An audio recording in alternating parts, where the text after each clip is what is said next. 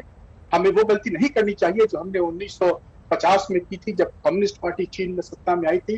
तो हमने पहले उन्हें राजनीतिक राजनयिक मान्यता दे दी और उसके बाद बातचीत को शुरू करने की लासा में हमारा कॉन्सुलेट है और हमारे जो बॉर्डर हैं वो सब, तो सारी बातें खुली रह गई और हमने मान्यता दे दी। तो हमें वो गलती नहीं करनी चाहिए, हमें अपने हितों की रक्षा करते हुए आगे बातचीत करनी चाहिए और जब हम आश्वस्त हो जाएं तभी हमें किसी प्रकार की राजनयिक संबंध की स्थापना करनी चाहिए। एम्बेसडर सज्जनार, अगर ऐसा हम करते हैं तो इसकी शुरुआत अब से होनी है। भारत को अपनी तरफ से ये शुरुआत करनी होगी। ये अभी जिस तरह का पशुपेश है, अभी जिस तरह से हम देख रहे हैं कि सब वहां से निकल कर आना चाहते हैं, अगर अफगानी भी आना चाहते हैं और आ ही रहे हैं, वहां के जो एमपीज हैं वो सब हिंदुस्तान में शरण लिए हुए हैं, तो ऐसी परिस्थिति में भारत का रुख कैसे नापतोल कर आगे बढ़ेगा? देखिए, आपने बिल्कुल ठीक कहा श्वेता जी, जो भारत का रुख नाप तोल कर आगे बढ़ेगा। हम कोई ऐसी जल्दी में नहीं है। जो उनको अभी काबुल को उन्होंने वो कर लिया है, अपने कब्जे में कर लिया है, पूरे देश को अपने कब्जे में कर लिया है, एक छोटा हिस्सा पंजशीर का अभी वहां पर बाकी है। तो हम कोई ऐसी जल्दी में नहीं है जो हम एकदम उनको मान्यता के बारे में सोच भी सकें। अभी तो देखिए, उन्होंने अपनी सरकार गठित नहीं की है, करीब 10 दिन हो गए हैं काबुल के ऊपर उन्हें आए हुए। 15 तारीख को वहां पर आए थे, उन्होंने अपना कब्जा किया था। 10 दिन में वो अपनी सरकार भी नहीं वहां पर अनाउंस कर सके हैं, कायम कर सके हैं। एक बारी सरकार आएगी, उसके बाद हम देखेंगे जो सरकार की नीतियां कैसी हैं। जो हम जैसे बात करते हैं, जो मानवाधिकार हैं, जो महिलाओं के अधिकार हैं, जो माइनॉरिटीज के अधिकार हैं, जो जिसे हम कहते हैं gains and benefits of last 20 years, पिछले 20 साल में जो अफगानिस्तान ने तरक्की की है, जो आगे बढ़ा है, क्या वो वहां पर लड़कियों को स्कूल में जाने देंगे? क्या वो महिलाओं को बाहर आने देंगे और काम करने देंगे? ये सब हमें देखना होगा, जो मानवाधिकारों का वो कैसे संरक्षण करते हैं। और जो हमें देखना होगा, जो हमारी रेड लाइंस हैं, जो वहां पर जैसे हम कह रहे हैं हमें बहुत चिंता है, जो जैश ए मोहम्मद है, लश्कर ए तैयबा है, क्या उनका प्रयोग किया जाएगा भारत के विरुद्ध टेररिस्ट अटैक करने के लिए, आतंकी घटनाओं को अंजाम देने के लिए? तो हमको ये उनसे बिल्कुल अपनी रेड लाइंस पर सेटिस्फैक्शन लेनी होगी, जो उनकी जो टेरिटरी है वो भारत के विरुद्ध किसी भी प्रकार के आतंकी घटनाओं को अंजाम देने के लिए इस्तेमाल नहीं होगी। तो जब हमको मालूम चल जाएगा, वो नीतियां अपनी अनाउंस कर देंगे, उसी के बाद हमें इसके बारे में सोचना चाहिए। जैसे दिलीप सिन्हा ने अभी कहा, जो हमारे कॉन्सुलेट्स थे चारों के चारों बंद हो गए हैं, एम्बेसी बंद हो गई है, और हालांकि टेक्निकली खुले हैं, वहां पर जो हमारे लोकल्स हैं वो काम कर रहे हैं, परंतु फिर भी जो वहां पर उनका क्या नजरिया है, क्या रवैया है, और भारत के जो प्रोजेक्ट्स हैं वहां पर उनके बारे में उनका क्या रवैया है। हमारे करीब 400 high impact community development projects चल रहे हैं, वहां पर के जो 34 प्रांत हैं वहां पर उनका कैसा नजरिया है। तो ये सब हमको पहले जानना होगा, उसके बाद ही हम कुछ ऐसा निर्णय कर सकते हैं। और आखिरी बात मैं इसमें यह कहूंगा श्वेता जी, जो हमको और जो डेमोक्रेटिक वर्ल्ड है उसके साथ भी हमें बातचीत करनी होगी, देखना होगा उनका कैसा रुख है, कैसा नजरिया है। मेरे विचार से इसमें सब चीजों में इंडिपेंडेंट एक एक करके वो नहीं डिसीजन लेना चाहिए। पूरी दुनिया को, कम से कम डेमोक्रेटिक वर्ल्ड को, क्योंकि अपने जो पड़ोसी हैं, चीन है, रूस है, ईरान है, टर्की है, इनके तो द्वारा हम जो स्टेटमेंट्स आ रहे हैं वो देख रहे हैं जो काफी पॉजिटिव हैं। उनकी तो एम्बेसी भी बंद नहीं हुई है, रूस की और चीन की, पाकिस्तान की तो एम्बेसी भी वहां पर बंद नहीं हुई है।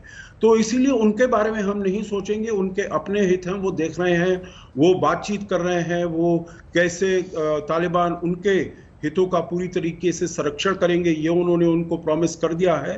परंतु हमारे हितों का कैसे संरक्षण किया जाएगा ये हमको देखना होगा। इसी को जब हमें पूरी इसके बारे में सांत्वना मिल जाएगी, तभी सेटिस्फैक्शन मिलेगी, तभी हम आगे का कोई कदम उठाएंगे। और ये बातचीत चल भी रही है अलग अलग देशों के अगुवाओं से। एम्बेसडर विष्णु प्रकाश, जिस तरह से प्रधानमंत्री ने की भी बातचीत चली है व्लादिमीर पुतिन से, इस तरह की चीजों में हम समझे अंतर्राष्ट्रीय समुदाय का जो रुख रहेगा वो भी भारत के आगे के रास्ते को निर्धारित करेगा काफी हद तक। श्वेता जी नमस्कार, और आपके शो में जुड़ना मुझे बहुत अच्छा लगा है। देखिए, हर एक देश वो करेगा जो उसके हित में है। अंतर्राष्ट्रीय समुदाय को अपनी पड़ी हुई है। हकीकत क्या है, हमको हकीकत समझने की जरूरत है। अफगानिस्तान हमारे पड़ोस में है, हमारा अगर पाकिस्तान ने हमारी ज़मीन पे कब्जा नहीं किया होता तो हमारा अफगानिस्तान के साथ बॉर्डर होता। वो बॉर्डर नहीं है हमारा। अफगानिस्तान के सब पड़ोसी जो हैं, चीन, पाकिस्तान, रशिया, ईरान, सब एक ना एक डायरेक्टली या इनडायरेक्टली उनको सपोर्ट कर रहे हैं। अफगानिस्तान का नज़ला किस पे गिरेगा? तालिबान का नज़ला किस पे गिरेगा? तालिबान को सबसे पहले किसके अगेंस्ट यूज किया जाएगा? वो भारत के अगेंस्ट यूज किया जाएगा। तो और हमने ये देख लिया है कि अमेरिका तो छोड़ के चला गया है, यूरोपीय देश अब बड़ी बड़ी बातें करते हैं, धमकियां देते हैं और कुछ नहीं कर रहे हैं। हमने पहले तालिबान से कभी बातचीत नहीं की थी क्योंकि उनका जो आउटलुक है वो बड़ा प्रिमिटिव है, कट्टरपंथी लोग हैं। और जिस तरह से मानव अधिकार की बात तो छोड़ दीजिए, मैं तो मानवता की बात कर रहा हूँ, मानवता के भी खिलाफ थे उनका रवैया।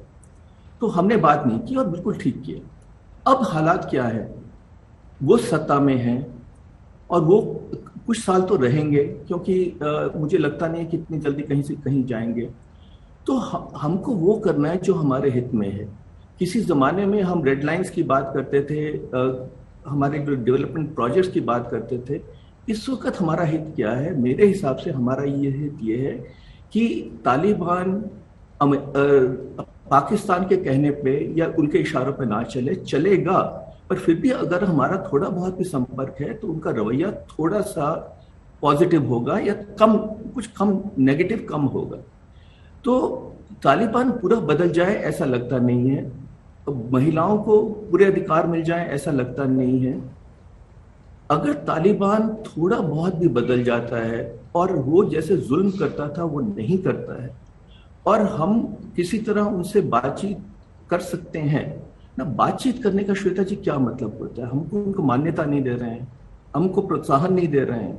हम ये कह रहे हैं कि देखिए आप सत्ता में हैं और हम ये मानते हैं, तो अब ऐसा करें कि आप हमारे हित के अगेंस्ट काम ना करें, हम आपके हित के अगेंस्ट काम ना करें।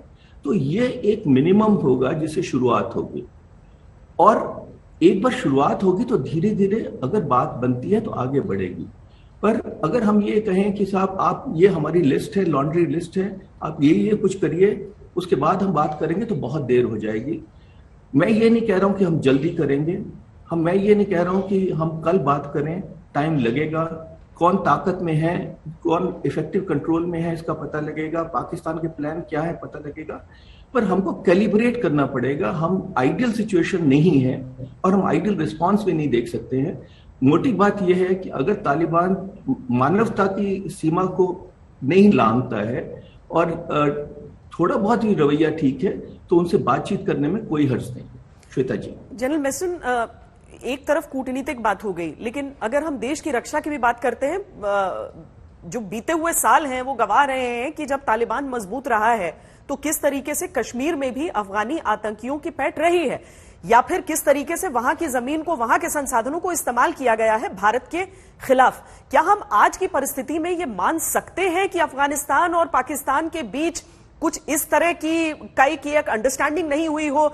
जिस तरह से पीओके से भी हमने तस्वीरें देखी कि वहां पर जो आतंकी मदद करके लौट के आए थे तालिबानियों की, वहां पर काबिज होने में वो जश्न मना रहे थे, तो उस सब के पीछे कुछ तो मंशा होगी। देखिए, ये सारी मंशा पाकिस्तान की है, और मैं बार बार दोहराता हूं कि Taliban basically means Pakistan ISI का माइंड और पाकिस्तान आर्मी का माइंड। चला तो वो रहे हैं सिक्के। तो जहां तक ये सवाल है, जिस प्रकार इमरजेंसी सिचुएशन है, अभी इतने सारे ट्रेन टेररिस्ट वहां घूम रहे हैं। अभी उनका बाय एंड लार्ज अभी तो फोकस पंजशीर की तरफ है, और हो सकता है मेरे को, क्योंकि अभी ये जो पुराने 3 स्पीकर ने बोला, मैं उनसे बिल्कुल सहमत हूं, पर हालात अभी कैसे उभरते हैं वो किसी को नहीं मालूम है। मेरे को तो कभी ये भी लगता है कि शायद और रिवेलियन शुरू हो सकते हैं, रेजिस्टेंस मूवमेंट शुरू हो सकते हैं। एक को देख के दूसरे को हो सकता है, हजारा एरिया में हो सकता है, और साथ ही मैं तो बोलता हूँ नंगरहार में शुरुआत हुई थी। तो अगर ये कहीं से इनको स्पार्क मिलेगा, और अगर स्पार्क इनको जब मिल सकता है कि अगर इन्होंने कोई वहां पर पंजशीर में कोई गलत काम किया, क्योंकि अहमद शाह मसूद, जो लेट अहमद शाह मसूद है, वो आइकॉनिक फिगर हैं। उनके बेटे के साथ या पंजशीर वालों के साथ उनको डील करने में बहुत ही डिप्लोमेटिक तरीके से, और जो बार बार तालिबान बोल रहा है मिलिट्री तरीके से हम उनको डील करेंगे, मेरे ख्याल उसके फॉलोआउट्स काफी हो सकते हैं, और ये एक रिजेंटमेंट और भी हो सकता है पूरे कंट्री में शुरू, तो वो हमारे लिए फायदेमंद रहेगा अगर होता है। पर एनीवे, जिस प्रकार अभी हालात चल रहे हैं, तो ये लूज टेररिस्ट स्ट्रक्चर घूम रहे हैं इतने सारे, आपने टीवी में देखा, और जिस प्रकार कंधार में ये इनको डिस्प्ले किया गया था अल कायदा को, वो भी कफन सूट्स पहन के, और ये जो बदरी फोर्स 313 को जानबूझ के दिखा रहे हैं, ये सारा खेल है साइकोलॉजिकल डोमिनेशन का, एक तो पंशीरीज को डराने का और दुनिया को डराने का कि हम बहुत बड़ी ताकतवर है और हमारे पास इतने स्पेशलाइज्ड और दुनिया भर के फोर्सेस हैं, हम कुछ भी कर सकते हैं। This all psyops. तो जहां तक पाकिस्तान का सवाल है, उसकी इंटेंशन बहुत ही क्लियर है, उसका इरादा है इंडिया के ऊपर हमेशा करता रहा है, वो करता रहेगा कि इंडिया की तरफ उसकी हमेशा आंखें उठी रहेंगी। तो जितने अभी वेपन्स हैं, काफी वेपन्स अभी तक पाकिस्तान के हाथ में पहुंच चुके हैं, जो अमेरिकन वेपन्स हैं जैसे M4, M16 वगैरह, और खासकर मैं टेररिस्ट के लिहाज से बोलूंगा कौन कौन से वेपन्स हैं, ये तो मैंने 2 असॉल्ट राइफल्स बताई हैं, और साथ ही में नाइट विजन डिवाइसेस और कम्युनिकेशन इक्विपमेंट, यही है जो एक टेररिस्ट के काम में आता है। तो जहां तक M4 का सवाल है, अगर वो यूज करता भी है तो पहली बात उसके 2 ही फायदे हैं, एक तो वो लाइट है और दूसरा उसमें नाइट विजन फैसिलिटी है। और जहां तक हमारे पास सवाल है, हमारे पास भी AK-47 अमूमन तब इन्फेंट्री बटालियंस के पास है और स्पेशल फोर्सेस के पास M4 भी है, उनके पास थोड़ी स्नाइपर राइफल भी आ गई तो वो हमारे पास भी है। तो थोड़ा सा उनको इन्फिल्ट्रेशन में रात में ये चीजें मदद कर सकती है, पर बाकी इससे ज्यादा मेरे को कोई ऐसा नहीं लगता है कि प्रॉब्लम होगा, कि हमारा भी सर्वेलेंस और सब ग्रिड बहुत अच्छा है, तो Indian army will be able to deal बड़े effectively with the Pakistani design. I would not say Taliban design, Pakistan design. तो ये पाकिस्तान करेगा, और इसके लिए हमें वैसे भी हम चौकन्ना है, और मेरे ख्याल अभी हमारी इंटेलिजेंस और सर्वेलेंस और चौकन्नी हो जाएगी।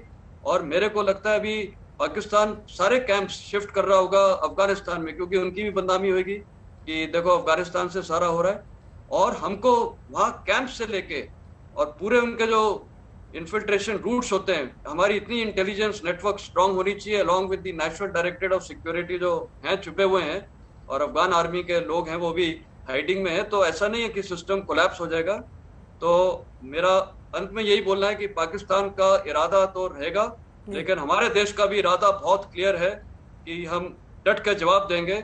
और मैं सारे ऑडियंस को बताना चाहूंगा, तालिबान कोई ग्रेट नहीं है, किसने उनको ट्रेन किया? पाकिस्तान ने ट्रेन किया है। पाकिस्तान हमसे हर बार हारा है, तो कौन सी उनकी वो ट्रेनिंग है? इसलिए मैंने पहले बोला ये साइकोलॉजिकल ऑपरेशंस कर रहे हैं, दुनिया को दिखाने के लिए, सबको दिखाने के लिए कि हमारे बहुत खतरनाक और वेल ट्रेंड है। सब खतरनाक है, हम भी खतरनाक है, हम सुपर खतरनाक हैं। तो पाकिस्तान का गेम प्लान को हमने बीट करना है। और मैं एक और चीज यहाँ बोलना चाहूंगा कि अभी जो बात हो रही थी, आपने सवाल पूछा था, मेरा तो एक और है कि पूरी वर्ल्ड ओपिनियन को, इंडिया को भी लीड रोल लेना चाहिए, पूरी वर्ल्ड ओपिनियन को मोबिलाइज करना चाहिए against Pakistan. Root cause of सारा प्रॉब्लम तो, जड़ तो सारी पाकिस्तान है, इट इज नॉट अफगानिस्तान। पूरे अफगानिस्तान पे ब्लेम पड़ता है, सारा माइंड सब कुछ उनका है। So entire world, India should take the lead. और हमारे पास तो इतने सबूत हैं, अमेरिकन के पास सबूत है, रशियंस के पास है कि कैसे कैसे वो क्या हुआ है। तो ये सारी चीजें मध्य देखते हुए मेरे ख्याल हमें एक डिप्लोमेटिक ऑफेंसिव में जाना चाहिए। We need to isolate. Ambassador Dilip Sinha, क्या ये मुमकिन है? क्या जनरल बेस्टन जो कह रहे हैं, क्या ये मुमकिन है? क्योंकि जिन साई ऑप्स की भी बात हम कर रहे हैं उसमें तो ऐसा लग रहा है कि अमेरिका भी एक फैसिलिटेटर है। अमेरिका जिस तरीके से सरेंडर ऑलमोस्ट कर चुका है अफगानिस्तान के सामने, अगर 31 तारीख की मियाद दी जाती है तो जो बाइडेन कहते हैं कि हाँ हम कर देंगे, हम उस दिन तक कर देंगे, अमेरिका उस रुख का लग ही नहीं रहा है जो अमेरिका 20 साल पहले वहां पर गया था या जो अब तक वहां पर तैनात खड़ा था। क्योंकि अफगानिस्तान के काबुल के उस एयरपोर्ट पर क्या परिस्थितियां हो जाएंगी, अभी तो मुट्ठी भर अमेरिकी सैनिकों की वजह से कम से कम तालिबान उस गेट के बाहर दिखता है, उसके बाद क्या हालात होंगे वो तो समझ से भी परे है। क्या ये तस्वीरें भी निकल कर आएंगी, ये भी नहीं समझ में आता है। हाँ, अमेरिका ने अफगानिस्तान के लोगों को और अफगानिस्तान को बहुत बड़ा धोखा दिया है। 20 वर्ष वहां पे उनकी फौज रही, लेकिन अमेरिका की नीति पिछले 10 वर्ष में ऐसी हो गई थी कि अमेरिका ने कहा था कि उसका दुश्मन अल-कायदा था, तालिबान नहीं थे। उसने तालिबान से बातचीत शुरू कर दी और पिछले वर्ष समझौता भी कर लिया। और अभी जिस हड़बड़ी में बाइडेन अपनी सेना को वापस ले रहे हैं कि अपने नागरिकों को भी नहीं निकाल पाए हैं अभी तक, और सिर्फ आशा कर रहे हैं कि 31 अगस्त तक निकाल पाएंगे। तो अमेरिका की जो नीति रही है उसकी आलोचना तो अमेरिका में ही हो रही है, लेकिन अमेरिका इस इलाके से बाहर निकल सकता है, हम नहीं निकल सकते हैं। हमारा ये इलाका है और हमें यहीं पर रहना है और हमें अपनी सुरक्षा करनी है। तो इसके लिए हमें जो भी आंतरिक कार्रवाई करनी है, तब जनरल साहब ने कहा ही, उसके अलावा जो अंतर्राष्ट्रीय माहौल है वो भी हमें बनाना होगा। इसमें कोई दो मत नहीं है कि हमें इसमें पहल करनी होगी। और इसके लिए हमें जो अन्य देश हैं, और इस वक्त बहुत देश ऐसे हैं जो परेशान हैं तालिबान की नीतियों से। एक तो रूस है, जिससे अभी प्रधानमंत्री ने बातचीत की उनके नेता से। तुर्की भी एक और तो थोड़ा बहुत उसकी सहानुभूति है तालिबान के लिए, लेकिन उसके साथ साथ तुर्की ने बहुत सारे अफगान नेताओं को शरण दिया अपने देश में। और तुर्की भी बहुत सोच समझ के आगे बढ़ रहा है। उसके जो राजनयिक है वो इस वक्त एयरपोर्ट में है, न कि अपने दूतावास में। चीन भी थोड़ा बहुत सतर्क है, तो लेकिन चीन पाकिस्तान के साथ है, इसलिए हमें अलग रखना पड़ेगा। लेकिन उसके अलावा ईरान है, तजिकिस्तान है, उज्बेकिस्तान, तुर्कमेनिस्तान, ये सब पड़ोसी देश हैं अफगानिस्तान से, जो जिनको डर है कि तालिबान के आने से उनकी सुरक्षा पर आंच आएगी। तो हमें इन देशों के साथ बातचीत करनी होगी और हमें इन देशों के साथ खड़ा होना पड़ेगा और उन्हें प्रोत्साहित करना होगा कि हम उनके साथ हैं। हम भी एक बड़ा देश है और कम से कम अपने क्षेत्र में तो हम अपने आप को हमें एक सुपर पावर समझना चाहिए, न कि हमें किसी अन्य सुपर पावर के साथ अपने आप को जोड़कर उसके साथ कुछ लघु बन के चलना चाहिए। हमें अपनी सुरक्षा देखनी है और उसके लिए जो अंतर्राष्ट्रीय माहौल तैयार करना है उसमें हमें मेहनत करनी है। अफगानिस्तान के हालात और उससे भारत पर क्या प्रभाव हो सकता है, भारत को कैसे रिश्ते रखने हैं, इन सब पर आज दिन भर आज तक पर आप देखेंगे सुरक्षा सभा। अफगानिस्तान और तालिबान के हालात पर आज तक पर लगातार हम चर्चा कर रहे हैं। हर घंटे नए मुद्दे के साथ अफगानिस्तान को अधर में लटकाकर क्या करेगा तालिबान, क्या कार्यवाहक राष्ट्रपति की मोर्चेबंदी अफगानियों को सांस का हक दे सकेगी, इन सारी चीजों पर चर्चा है। लेकिन पहले हम आपको सुनाते हैं उस एक्सक्लूसिव इंटरव्यू का हिस्सा कि सालेह ने अपनी तरफ से कहा क्या है। We do not want dictatorship. We want the pluralism in Afghanistan to survive. We want the Afghan people to have a say. We want the identity of individuals, of the communities, of all ethnic groups of Afghanistan. We want the Afghan fabric, societal fabric, to stay alive. We do not want Afghanistan to become Talibanistan. That's what the Taliban are trying to establish. They're destroying Afghanistan and they want to establish Talibanistan. That will not happen. So our political objectives are very, very clear. We prefer negotiations, but as I said, the negotiations must be very meaningful and it should not be like Doha style to legitimize the Taliban oppression and not to stop their barbaric military onslaught. Ambassador Sajjanhar, हमेशा कहा जाता है कि कूटनीति एक अनवरत प्रक्रिया होती है, वो चाहे सरकारें बदलें कहीं पर उससे कुछ बदलाव नहीं आता है। इसीलिए अगर हम एक अकेले सालेह को देख रहे हैं कि वो खड़े होकर इस तरह की बात कर रहे हैं, 2/3 हिस्से पर अफगानिस्तान में तालिबान का कब्जा हो चुका है, लेकिन बाकी इलाकों में किस तरीके से ये लड़ाई चल रही है, कैसे पंजशीर में जो ब्रेव हार्ट्स हैं वो लगे हुए हैं, दुनिया में कोई देश इस समय उनकी मदद के लिए आगे आने को तैयार नहीं है। अमेरिका के साथ ये क्या चीज हो गई, क्या मजबूरी हो गई कि वो जो कहता था हम आतंक के खिलाफ हैं, वो अपनी आंखों के सामने देख रहा है कि कोई लोकतांत्रिक तरीके से तो नहीं सत्ता हासिल की जा रही है, यहां पर बंदूक की नोक पर ही सत्ता हासिल की जा रही है। ये सिर्फ वो है जो दिख रहा है या फिर एक बहुत गहरी साजिश रही है जिसे कोई समझ नहीं पा रहा है इस समय? देखिए, मेरे ख्याल से जो दिख रहा है वो भी उसमें रियलिटी है और साजिश भी है। देखिए, पहले अगर देखा जाए फरवरी 2020 का, तो उसमें क्यों डोनाल्ड ट्रंप ने ये समझौता किया? उनके सामने एक पॉलिटिकल कंपल्शन था, उनके सामने अपना इलेक्टोरल कंपल्शन था।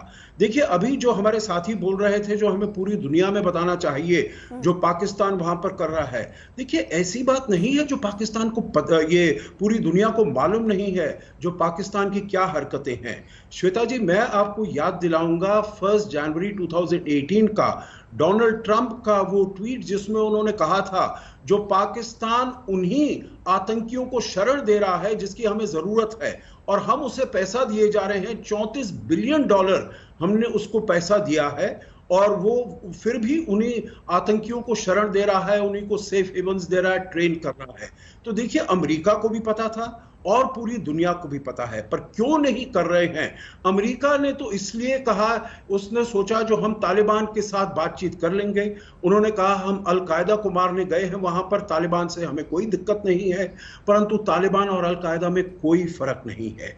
तो इसीलिए अगर वो उन्होंने ये निर्णय किया, अमेरिका ने निर्णय किया, जो हम पाकिस्तान का जो उनका जो सपोर्ट है वो बाय कर लेंगे पैसा देकर, और जितना वो पैसा देते गए उतना ही पाकिस्तान की जो डिमांड्स थी वो और बढ़ती गई। और इसीलिए ये कहना जो दुनिया को पता नहीं है, जो भारत ने हर फोरम पर, प्रधानमंत्री मोदी ने, विदेश मंत्री ने, सब फोरम पर कहा है, अफगानिस्तान के जो राष्ट्रपति हैं और अभी जो फर्स्ट वाइस प्रेसिडेंट और आज अभी जो केयर टेकर प्रेसिडेंट हैं, उन्होंने इतने शब्दों में कहा है जो पाकिस्तान ने ये सब किया है, पर कोई देश पाकिस्तान के ऊपर उंगली नहीं उठाता है क्योंकि सबके अपने हित हैं।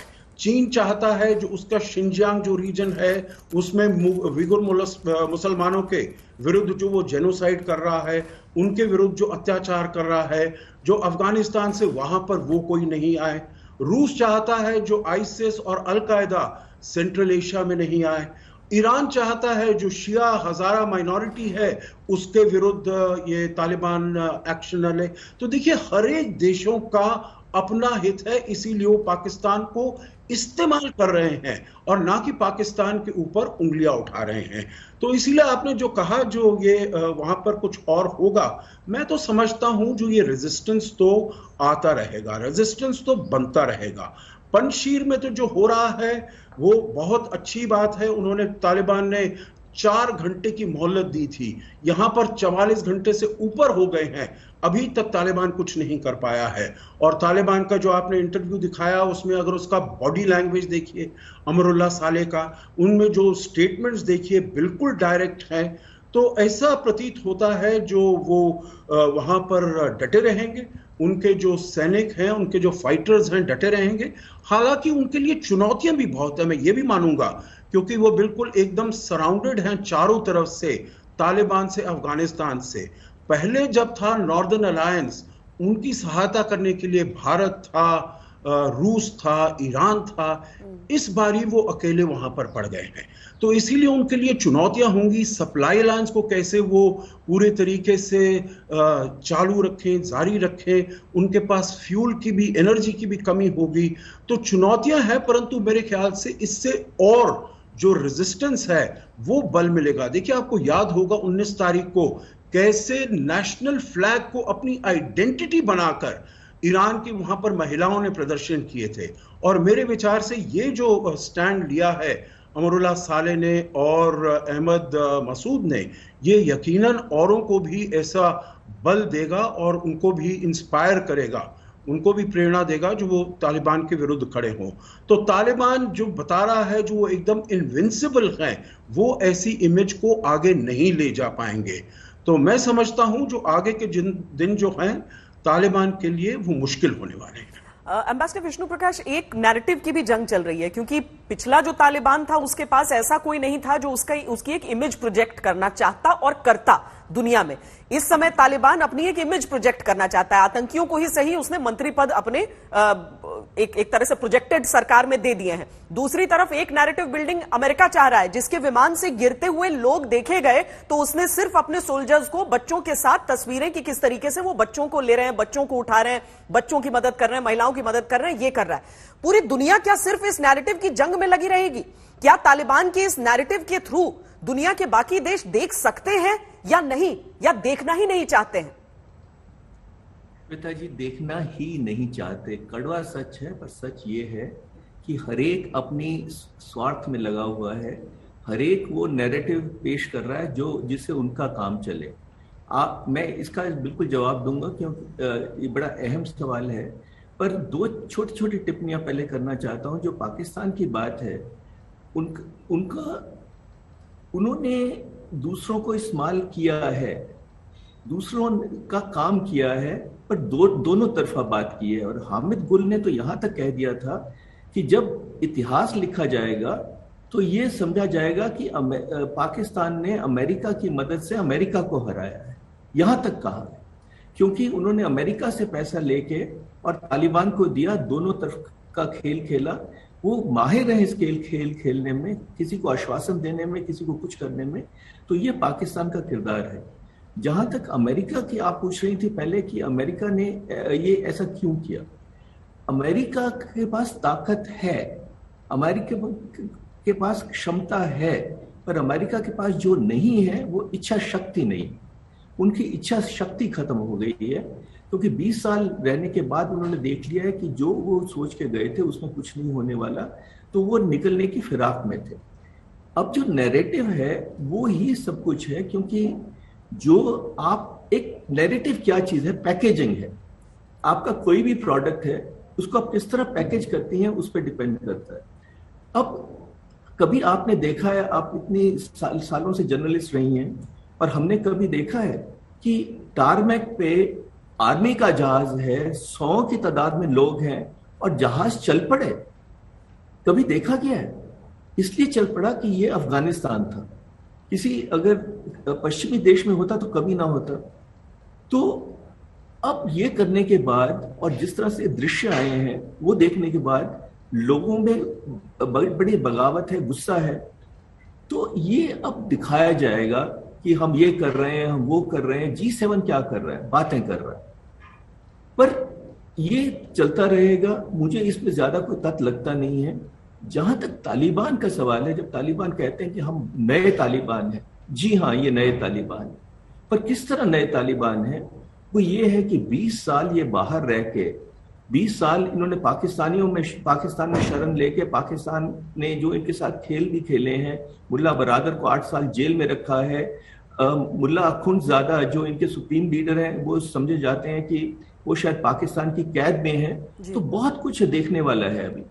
पर इन्होंने एक चीज सीखी है कि आप लोगों से किस तरह से बात करें। जो दोहा तालिबान है वो उन्होंने ये सीख लिया कि अगर इंडिया है तो इंडिया को किस तरह क्या सुनना चाहते हैं, चीन क्या सुनना चाहता है, सबको आश्वासन दे रहे हैं और ये कोशिश करेंगे कि थोड़ा बहुत बदल सकें।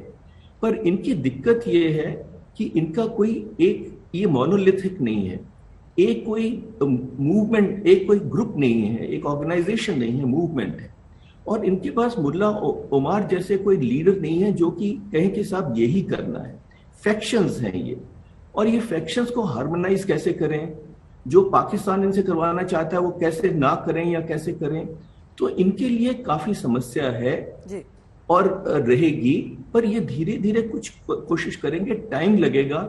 मुझे लगता है ये थोड़ा बहुत प्रयत्न करेंगे अलग दिखाने का, पर जो मोटी बात है सब नैरेटिव में, सब पैकेजिंग में लगे रहेंगे, क्योंकि यही राजनीति का, कूटनीति का खेल है। जनरल मेस्टन, जिस तरह से अफगान सेना रही है, ऐसा नहीं है कि वो मुकाबला नहीं कर सकते थे। बहुत सारी चीजें हुई। अव्वल तो ये कि जब मुकाबला किया जा रहा था तो कहा गया कि थोड़ा सा धीरे चलो, क्योंकि अभी बातचीत चल रही है, वार्ता चल रही है, और एक उस तरह के एक सीज फायर के बीच में तालिबान ने फायदा उसका उठा लिया। अफगान सेना के तो बहुत सारे ऐसे ऑफिसर्स भी रहे हैं जो मुमकिन है कि आपके साथ भी रहे हों, आपके भी दोस्ताना संबंध उनके साथ हों, क्योंकि इंडियन आर्मी की तरफ से जो ट्रेन किया जाता है, चाहे एनडीए हो, आईएमए हो, या फिर बाद में कमांडो ट्रेनिंग्स हो, सीआईजेडब्ल्यू, हर जगह पर वो ट्रेनिंग के लिए यहां पर आते हैं। तो उनमें तो वो संस्कार भी होते हैं जो हमारी सैन्य संस्कृति का हिस्सा है। इसीलिए आज की तारीख में अगर आपकी भी बातचीत होती है वहां पर किसी से, किसी पुराने अपने साथी से, वो क्या महसूस कर रहे हैं इस समय? कितना कमजोर खुद को महसूस कर रहे हैं? श्वेता, जैसे मैं वहां पर खुद डिप्लॉयड था as a defence attaché military embassy of Kabul में, तकरीबन 2.5 साल से थोड़ा ज्यादा ही था, एम्बेसडर सिन्हा के साथ और एम्बेसडर गौतम मुखोपाध्याय के साथ। तो मेरा वहाँ वार्तालाप अफगान सेना के साथ, नाटो फोर्सेस, आईएसएफ के साथ और इंक्लूडिंग पॉलिटिकल हेड्स के साथ बहुत अच्छा था।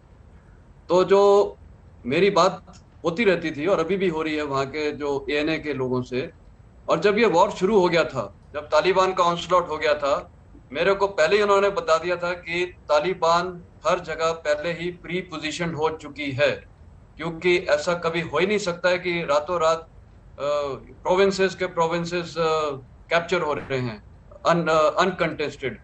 तो तालिबान ऑलरेडी प्लेस्ड, और ये पाकिस्तान का, और हो सकता है अमेरिका भी का भी कोई इनहेरेंट रोल हो सकता है, क्योंकि एक साजिश हो सकती है, पर ये वहां पर प्लेस में थे। नंबर 1। नंबर 2, ये जो पीस टॉक्स चल रही थी, और पूरी विश्व को पता है, उनकी सेना को पता था, मैं उनसे बात करता था, वो बोलते थे ये तो हमारे दुश्मन से ही बात कर रहे हैं, अमेरिका का स्टेटेड दुश्मन था, उनसे बात कर रहे हैं। तो वो फिर सोल्जर्स को और सेना को बहुत कॉन्फ्लिक्ट होता है, क्योंकि पॉलिटिकल लीडरशिप वहां जारी है, अमेरिकन के साथ जारी है, बातचीत कर रही है, तो सेना बहुत कंफ्यूज होती है। तो पॉलिटिकल डायरेक्शंस बिल्कुल ही कमजोर थे, उनको मिल ही नहीं रहे थे, मतलब दुश्मन से ही बातचीत और दुश्मन के साथ ही लड़ो, ये कंफ्यूजन था उनके माइंड में। और ये मैं आपको बता रहा हूँ, तकरीबन 1.5 महीने पहले जब मेरी बातचीत होती थी उनकी जो सेना के ऑफिसर्स थे।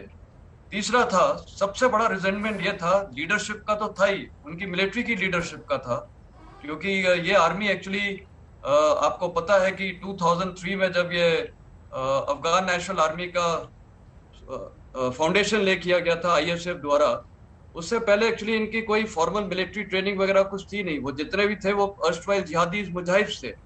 तो वो जो अर्स्टवाइल मुजाहिद और जिहादीज थे वो टॉप लीडरशिप पे थे, थोड़े से छोड़ के 90% मैंने देखा था वो जिहादीज ही थे, और वो मिनिस्ट्री ऑफ डिफेंस में बैठे रहते थे। तो उनकी एक लीडरशिप का जो एक वो होता है, ट्रुप्स के साथ इन्वॉल्व होना, वो काफी हद तक लैकिंग था। बल्कि मैं तो बोलना चाहूंगा, मैंने तो एक ही वहां ऐसा लीडर देखा था जो क्या नाम है, उनके डिफेंस मिनिस्टर थे, ही वॉज एक्सट्रीमली गुड।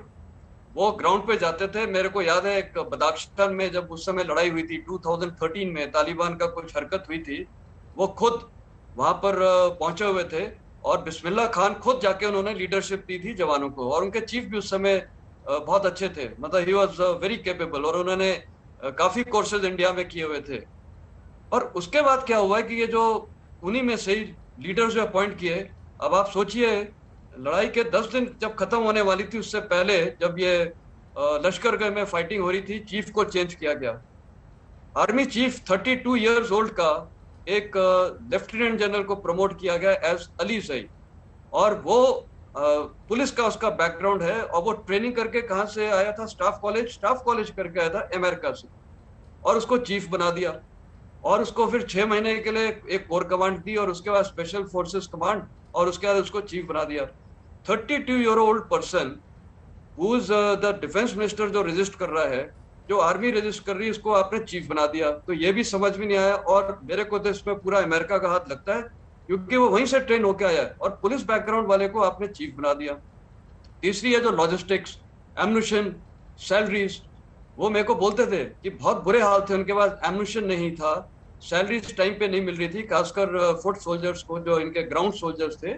तो ये सारी कल्बिनेशन, और ये मेरे को फीडबैक मिल रहा था, तो मेरे को कोई डाउट नहीं था कि ये ऐसे हो सकता है। पर हाँ, बहुत जल्दी हो गया, क्योंकि इनके जो स्पेशल फोर्सेस थे वो काबुल में बेस्ड थे, और मेरे को फिर बाद में ये भी कुछ ऑफिसर्स ने बताया, वो काफी सीनियर लेवल पे थे, कि अशरफ गानी ने 1-2 कोर कमांडर्स को खुद कॉल करके बोला है कि आप उनके साथ लड़ो नहीं, just surrender and let them in. अब क्यों, मेरे को इसका कोई फ्रैंकली जवाब नहीं है, वो भी कंफ्यूज थे। तो ये सारी सिचुएशन देखते हुए कंफ्यूजन था, और ये इसीलिए इनका कोलैप्स हुआ है। और जहां तक मैं आपको बता दूं, मेरा उनके साथ बहुत क्लोज प्रॉक्सिमिटी में उनके साथ डीलिंग थी। ये सोल्जर्स अच्छे थे ANA के, ऐसा नहीं है कि ये they were not trained well, they were trained well, they were motivated. बल्कि मैं 2-3 दिन पहले अल जजीरा में एक इनकी लाइव वो दिखा रहा था, 2013-14 की वो दिखा रहे थे, इनके खुद इंडिपेंडेंट ऑपरेशंस कंडक्ट किए हुए हेलमंड में, और बहुत अच्छे वो कंडक्ट किए हुए थे। तो जब लीडरशिप फेलियर है तो आर्मी तो कोलैप्स होती है। और उधर आप देखिए अमरुल्लाह साले को, वो एज अ लीडर, सोल्जर्स को सबसे पहले स्ट्रॉन्ग लीडरशिप चाहिए, पॉलिटिकल लीडरशिप और आर्मी लीडरशिप। वहां पर उनका स्ट्रॉन्ग लीडर बैठा है, मोटिवेट कर रहा है। जब लीडर अच्छा है तो मोटिवेशन आपका आएगा, कमांड कंट्रोल अच्छा होगा। तो ये सारी चीजें आप वो कंपेयर भी कर सकते हैं। मैं तो वहीं की कंपैरिजन बता रहा हूँ, इनकी किसी सेना के साथ नहीं कर रहा हूँ। तो this is a failure on the part of leadership, and these other things have, इनकी वजह से ये थोड़ा कोलैप्स हुआ है। और जहां तक इंडियन आर्मी की ट्रेनिंग थी, उनके साथ बहुत अच्छी थी। उनके स्पेशल फोर्सेस मैंने भेजे थे इंडियन स्पेशल फोर्सेस के साथ ट्रेनिंग के लिए, और जो फीडबैक था वो बहुत अच्छा था, काफी हद तक they were motivated soldiers. But this again it's बहुत बड़ी एनालिसिस है बाद में कि क्या क्या फैक्टर्स थे, ये क्या क्या साजिश थी कि ये सडनली सब कुछ कोलैप्स हुआ है। तो ये मेरा बोलना है इसके ऊपर। कार्यक्रम के अंत की तरफ हम बढ़ रहे हैं, चर्चा के अंत की तरफ बढ़ रहे हैं, इसलिए बहुत छोटे में रिएक्शंस मैं सबसे इस बात पर लेना चाहूंगी कि एम्बेसडर दिलीप सिन्हा, आपके साथ शुरुआत करते हुए, अभी के जो हालात हैं और 31 तारीख की जो मियाद दी गई है, हम समझें कि वहां से इवैक्यूएशन की अंतिम तारीख के बाद क्या चीजें वहां पर सामान्य होना शुरू होंगी? क्योंकि ये उथल पुथल किसी के लिए सही नहीं है। बल्कि मैं तो ये कहूंगा कि 31 अगस्त के बाद ही हमें तालिबान का सही रूप देखने को मिलेगा, क्योंकि तालिबान को मालूम है कि जब तक अमेरिकी सेना वहां पे है तब तक उन्हें अपने गुड बिहेवियर पे रहना है। तो वो जो मुखौटा पहने हुए हैं उसे दिखाते रहना है ताकि अमेरिका उन पर कोई आक्रमण नहीं करे। जैसा कि प्रेसिडेंट बाइडेन ने कहा है कि उन्होंने पेंटागन को कहा है कि तैयारी रखो अपनी। तो 31 अगस्त के बाद जब अमेरिकी सेना वहां से पूरी तरह हट जाएगी तब हमें तालिबान का सही रूप देखने को मिलेगा। एम्बेसडर विष्णु प्रकाश, उनके मुखौटा उतरने की तारीख होगी 31 अगस्त? उनके मुखौटे उतरने की तारीख इसलिए नहीं होगी श्वेता जी कि एक तो 31 अगस्त का कोई ये नहीं है कि 31 अगस्त को मान्यता ये पत्थर में लकीर है।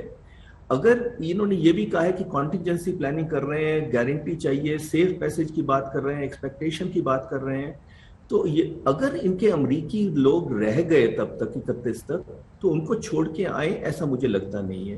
तालिबान कह रहा है उसके पास और कोई चारा नहीं है, पर तालिबान ये उनको 31 को निकाल नहीं पाएगा।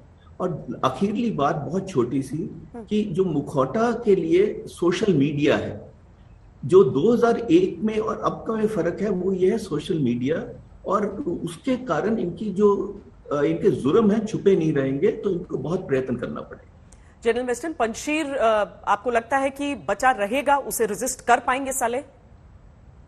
देखिए, पंजशीर मैं खुद गया हूं और रेजिस्टेंस बहुत स्ट्रांग रहेगा क्योंकि टेरेन फेवर्स द डिफेंडर। मैं टेरेन को विस्तार से बताना नहीं चाहूंगा, वो सबको पता है, पर मैं ये भी बोलना चाहूंगा कि nothing is insurmountable for anyone, whether is a attacker और whether is a defender. But finally जो सबसे बड़ी चीज काउंट होती है, और हिस्ट्री, मिलिट्री हिस्ट्री में इतने एग्जांपल्स हैं where even a small force under a good leader, under a leader who is a loyal, he has to, वो डटा रहा है। तो ये कैसे अनफोल्ड होगा, पर मेरी जहां तक रीडिंग है, मेरे को लगता है तालिबान या पाकिस्तान ISI इसको अवॉइड करेगा यहाँ पर मिलिट्री क्लैश होने का, क्योंकि उनके लिए भी लॉस ऑफ फेस हो सकता है।